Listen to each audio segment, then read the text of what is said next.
उत्तिष्ठ ब्रह्मणस्पते देवान् यज्ञेन बोधय आयुः प्राणं प्रजापतिं यजमानं च वर्धय। ओम शांति शांति शांति। देवियों, सज्जनों, प्यारे बच्चों, सादर सप्रेम नमस्ते। अमृतवाणी कार्यक्रम में हम आप सभी जनों का हार्दिक स्वागत करते हैं। दर्शकगण, मई महीने के अंतिम रविवार को हम सब मनाते हैं मातृ दिवस। वैसे तो हमारे धर्म में, हमारी संस्कृति में हर दिन मातृ पितृ दिवस मनाने का आदेश दिया गया है।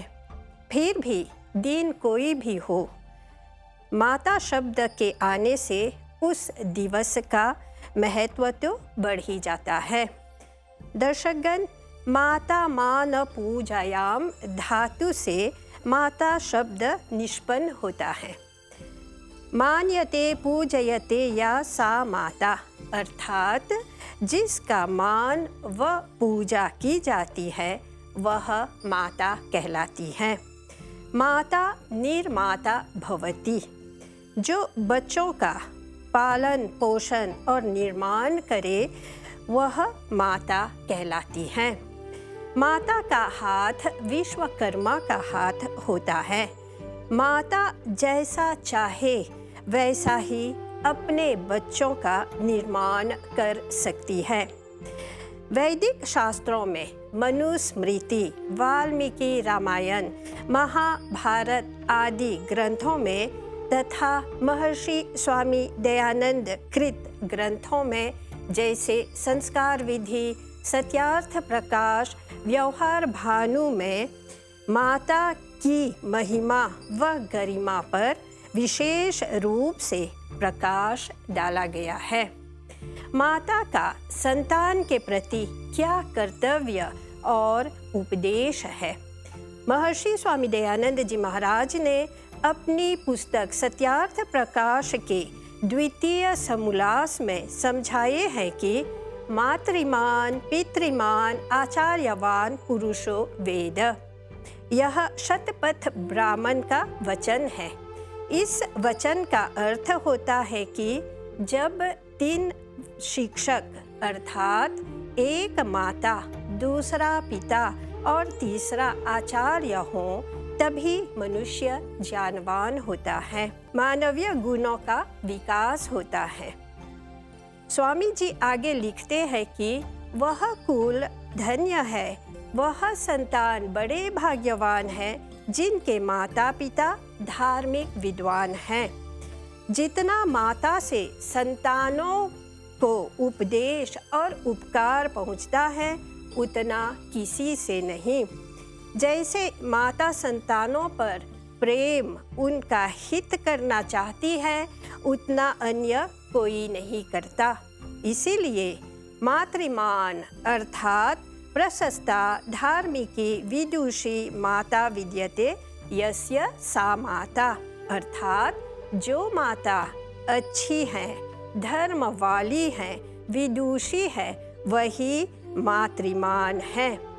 धन्य है वह माता कि जो गर्भाधान से लेकर जब तक पूरी विद्या पूरी न हो तब तक सुशीलता का उपदेश करती है।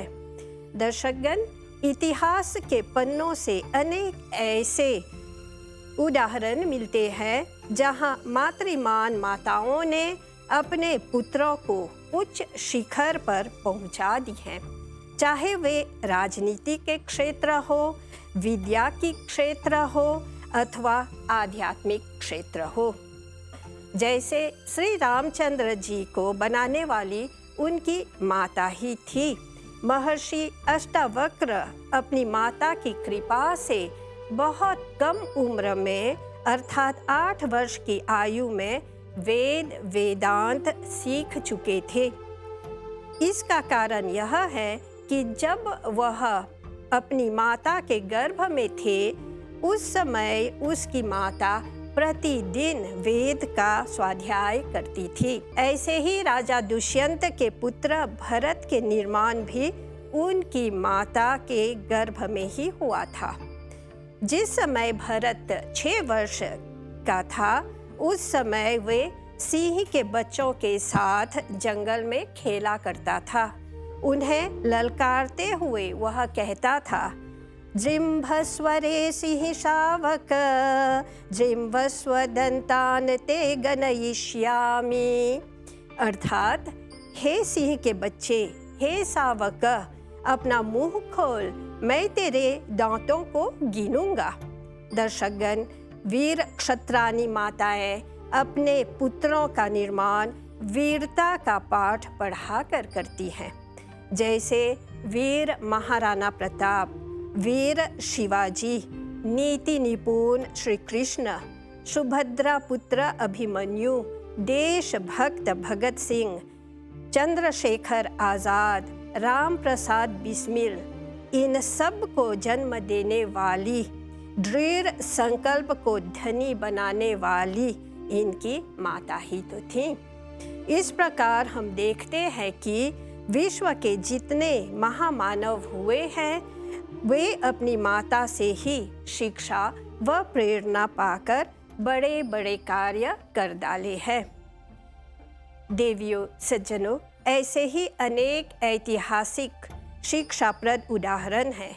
जैसे कि बहुत पहले की बात है, भारतवर्ष में एक राजा थे जिनका नाम था ऋतुध्वज और उनकी पत्नी थी महारानी मदालसा। जब भी महारानी मदालसा गर्भवती होती थी और बच्चों को जन्म देती थी, तब अपने नवजात शिशुओं को एक लोरी सुनाती थी। शुद्धोसि बुद्धोसि निरंजनोसि, संसार माया परिवर्जितोसि, संसार मायां त्यज मोह निद्रां, मदालसा शिक्षयति ह पुत्रम। कि हे मेरे पुत्र, शुद्धोसि, तू शुद्ध है, तू पवित्र है। बुद्धोसि, तू ज्ञान वाला है, तू विजडम है। निरंजनोसि, तू निष्कलंक है, निर्दोष है, इस संसार की माया से रहित है। यह जो संसार है एक माया है, इसको त्याग दे। उठ खड़ा हो और मोह को परे हटा। इस प्रकार रानी मदालसा अपने पुत्रों को लोरी गा गा कर शिक्षा देती थी और इस शिक्षा का परिणाम यह हुआ कि जब रानी मदालसा के 3 पुत्र बड़े हुए, राजकुमार बने और विद्वान बने, तो एक के बाद एक राजपाट का मोह, धन दौलत का मोह, ऐश व आराम का मोह त्याग कर वन को चले गए। इस स्थिति को देखकर महाराज ऋतुध्वज ने चिंता व्यक्त की और अपनी रानी से कहा, महारानी, क्या तुम सभी पुत्रों को योगी और त्यागी बना दोगी? इस प्रकार मेरा वंश आगे कैसे बढ़ेगा? तब महारानी मदालसा ने उत्तर दिया, चिंता न करें महाराज, हमारा जो अगला पुत्र होगा वह एक महान प्रतापी राजा बनेगा। इस प्रकार मैं उसका निर्माण करूंगी।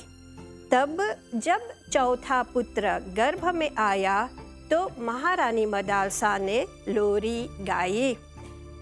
राजन् कुर्वन् सुहृदो नन्ददेथा, साधून् रक्षस्तात् यज्ञैर्जेथा, दुष्टा निघ्नन् वैरिणश्चाजि मध्ये, गोवीर प्रार्थे वत्स मृत्युं व्रजेथा। कि हे मेरे पुत्र, तू राज्य करते हुए अपने मित्रों को आनंदित करना, साधुओं श्रेष्ठ पुरुषों की सदा रक्षा करना, सदा यज्ञ करना, श्रेष्ठ कर्म करना, गौ और ब्राह्मणों की भी रक्षा करना। दर्शकगण, इस लोरी का परिणाम यह हुआ कि चौथा पुत्र सर्वगुण संपन्न क्षत्रिय बना। महारानी मदलसा ने उसका नाम अलर्क रखा। अलर्क बड़ा होकर एक महान प्रतापी राजा बना। महाराज ऋतुध्वज की चिंता दूर हुई, वंश आगे बढ़ा। इस प्रकार हम देखते हैं कि माँ जो होती है निर्माण करने वाली होती है। दर्शकगण, आर्यों के इतिहास में इस प्रकार के मातृमान माताओं की अनेक उदाहरण मिलते हैं, क्योंकि वे प्रशस्ता, धार्मिकी और विदुषी थीं। आप सभी को मातृ दिवस के लिए हम अपनी शुभकामनाएं प्रस्तुत करते हैं और दुनिया भर की माताओं को मेरा सस्नेह नमन प्रस्तुत करती हूँ। सर्वे भवन्तु सुखिनः, सर्वे सन्तु निरामयाः, सर्वे भद्राणि पश्यन्तु, मा कश्चित् दुःखभाग् भवेत्। आपके ध्यान के लिए धन्यवाद। ओम शांति शांति शांति।